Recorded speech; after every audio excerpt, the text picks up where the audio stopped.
అమెరికాలోని డెన్వర్ విమానాశ్రయంలో త్రుటిలో పెను ప్రమాదం తప్పింది.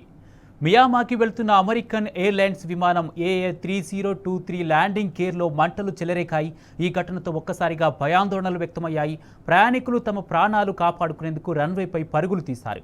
మంటలు వ్యాపించిన సమయంలో విమానంలో 173 మంది ప్రయాణికులు, 6 సిబ్బంది ఉన్నారు. బోయింగ్ 737 మ్యాక్స్ 8 విమానం టేకాఫ్కు సిద్ధమవుతున్న సమయంలో ప్రమాదం జరిగింది.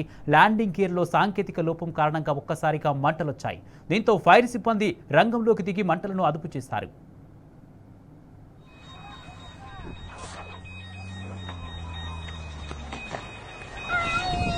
You okay? No, he's not.